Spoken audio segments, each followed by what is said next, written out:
మంత్రి గారికి అడిగింది నాకు ఆన్సర్ రాలేదు అధ్యక్ష. మీరు కార్పొరేషన్ వాళ్ళు 1000 కోట్ల రూపాయలు బ్యాంకు నుంచి లోన్ తీసుకొచ్చారు, అది ఏం చేశారు, ఎక్కడుంది? First question. రెండో క్వశ్చన్ అధ్యక్ష, వీళ్ళు వేసినటువంటిది మన ఆంధ్రప్రదేశ్ రాష్ట్రానికి సంబంధించి మాట్లాడతాను అధ్యక్ష. 2007 నుంచి మాట్లాడను.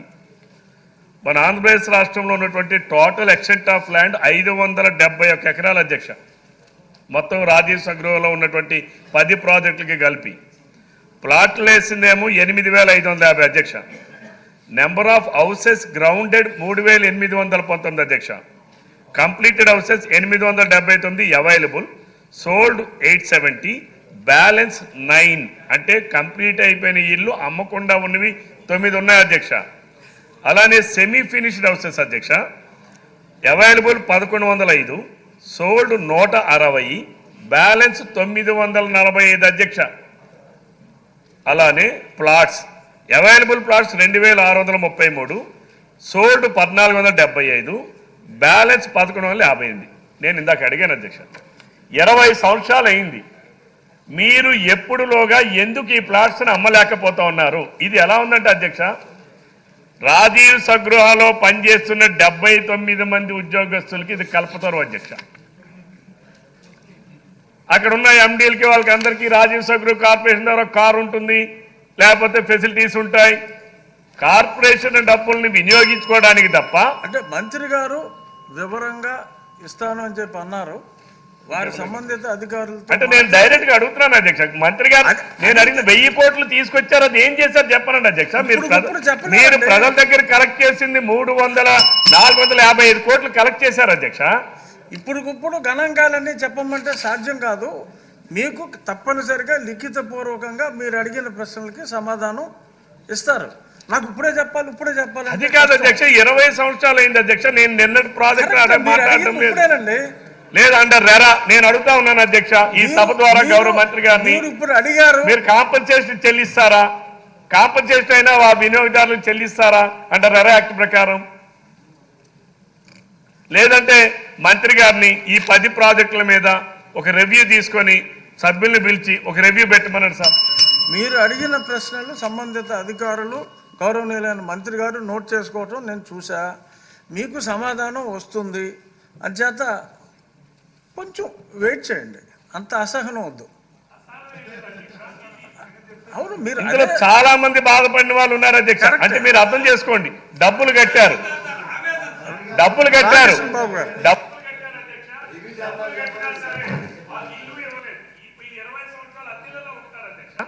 మీరు ఆలోచించండి, మధ్యతరగతి కుటుంబాలు. అంటే మంత్రి గారి సమాధానం మీరు వినలేదు రవికుమార్ గారు, ఇది రివ్యూ చేసి డీటెయిల్ గా అధ్యక్ష. దీని మీద 2 జీవోఎంలు జరిగాయి అధ్యక్ష, 2 క్యాబినెట్ సబ్ కమిటీలు వేశారు అధ్యక్ష, రాష్ట్రం విడిపోయిన తర్వాత కూడా వేశారు అధ్యక్ష. తెల్లారిపోయేలా ఉందండి. రామకృష్ణ బాబు గారు త్వరగా.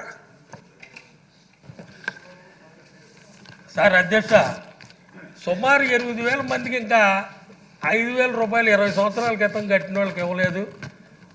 అప్పుడేమో మన ప్రతిపక్షంలో ఉన్నప్పుడే విశాఖ భూములు అమ్మడానికి వీల్లేదని చెప్పి మన పార్టీ తరఫున కోర్టులో కూడా వేయటం జరిగింది. మరలా ఇప్పుడు అమ్మటానికి లీగలో ఇది తీసుకోవాలి, పరిశీలించాలంటే ఎలా అధ్యక్ష? డెఫినెట్గా దయచేసి క్యాన్సిల్ చేసి మన ప్రభుత్వానికి వినియోగించమని చెప్తున్నాను. వాల్యుబుల్ ల్యాండ్స్ అవి అక్కడ 60,000 అప్సెట్ ప్రైస్ పెడితే 60,500కే 32 మంది సిండికేట్ అయ్యి ఎంత నష్టం ఉంది అధ్యక్ష ప్రభుత్వానికి?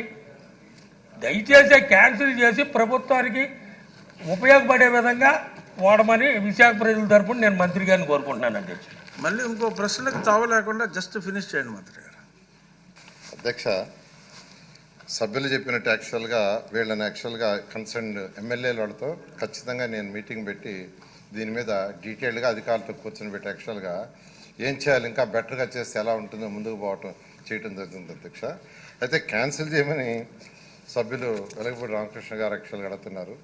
అయితే క్యాన్సిల్ చేయడంలో ఉండే లీగల్ ఇష్యూస్ ఫస్ట్ పరిశీలించాలి అధ్యక్ష. పరిశీలించి దాన్ని బట్టి ఏం చేయాలో చేస్తూ ముందుకు పోవటం జరుగుతుంది. క్వశ్చన్ నెంబర్ 696 గొట్టిపాటి రవికుమార్ గారు. మొదటి ప్రశ్నకు సమాధానం సభా సమక్షంలో ఉంచబడినది. రెండో ప్రశ్నకు సమాధానం సభా సమక్షంలో ఉంచబడినది. మూడవ ప్రశ్నకు సమాధానం విద్యుత్ టారిఫ్కి సంబంధించి విధాన ప్రమాణాల విషయం ఏపీఆర్సీ ఆంధ్రప్రదేశ్ ప్రభుత్వం పరిధిలోకి వస్తుంది. వినియోగదారులకు నమ్మకమైన విద్యుత్ మరియు సమర్థ సేవ అందించేందుకు వీలుగా ఏపీఆర్సీ రూపొందించిన నిబంధనలను అనుసరించి ఆంధ్రప్రదేశ్ ప్రభుత్వ డిస్కంలు నిర్వహిస్తాయి. సరే, ఒకసారి సభ్యులు కూడా ప్రశ్నేసి లేరు. వాళ్ళు పెంచిన కానీ వారు టీవీలో చూస్తూ ఉంటున్నారు. వీలైతే వాళ్ళు పెంచిన విద్యుత్ ఛార్జీలకి వాళ్ళే ప్రశ్నలు వేయటం, అదేవిధంగా వాళ్ళు పెంచిన విద్యుత్ ఛార్జీలకి వాళ్ళే ధర్నాలు పిలుపునియటం అన్నీ కూడా కొత్త సాంప్రదాయానికి తలనెత్తున్నారు సార్. ముఖ్యంగా 2022, 23, 24 సంవత్సరాలకు సంబంధించి fuel and power purchases charges దాదాపు పెద్ద ఎత్తున వాళ్ళు ప్రజల మీద భారం మోపి దాదాపు 15,000 కోట్ల పైన ప్రజల మీద భారం వేయటం కూడా జరిగింది సార్.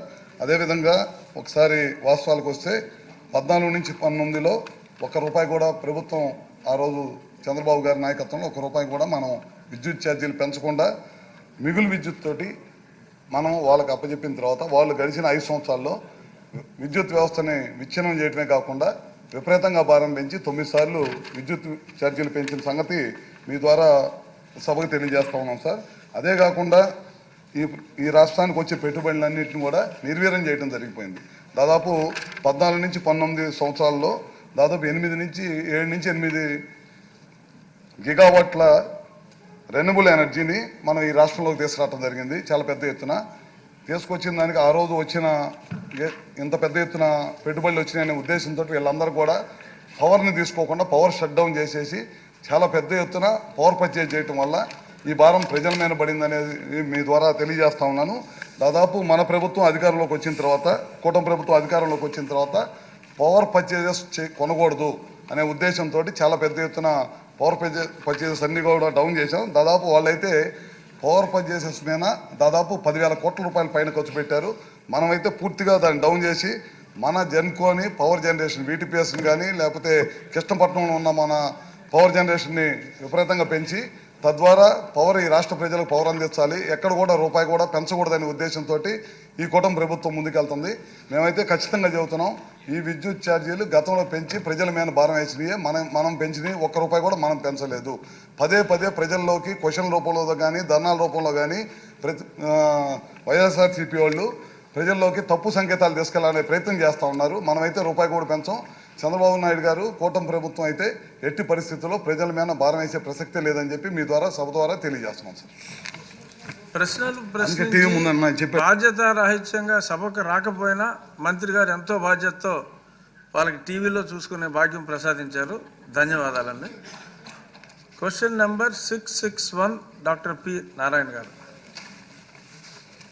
అధ్యక్ష, మొదటి ప్రశ్నకు సమాధానం 393 టీడీఆర్ బాండ్లు ఇవ్వటం జరిగింది అధ్యక్ష. రెండవ ప్రశ్నకు సమాధానం అవును అధ్యక్ష. మూడవ ప్రశ్నకు సమాధానం regional vigilance and enforcement department CID department దాన్ని ఎంక్వైరీ చేస్తున్నారు అధ్యక్ష. రామకృష్ణ బాబు గారు ప్రశ్నించండి. ధన్యవాదాలు అధ్యక్ష. ఇది కొద్దిగా ఇంపార్టెంట్ అధ్యక్ష, కొద్దిగా తొందర పెట్టద్దు అధ్యక్ష. 10 నిమిషాలు లేదు, ప్రశ్నించండి అంటున్నారు.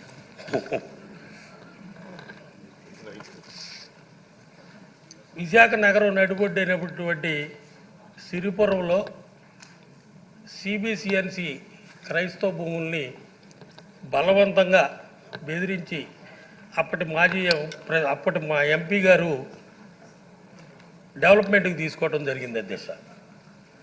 దాని మీద మాస్టర్ ప్లాన్ రోడ్డు ఇది అవ్వకుండానే ఆ రోడ్లో చాలామంది సంపతనాయుడు గుడిలో గిఫ్ట్ డీడ్ ఇచ్చినప్పటికీ గుడి రోడ్లో వాళ్ళెవరికి టీడీఆర్ బాండ్లు ఇవ్వకుండా అనైతికంగా హక్కు ఎవరికి ఉందో తెలియకుండా టీడీఆర్ బాండ్లు ఇవ్వటం జరిగింది అధ్యక్ష. ఆ ల్యాండ్ మీద ఇప్పటికీ కూడా హైకోర్టులో టైటిల్ మీద 12 కోర్టు కేసులు ఉన్నాయి అధ్యక్ష.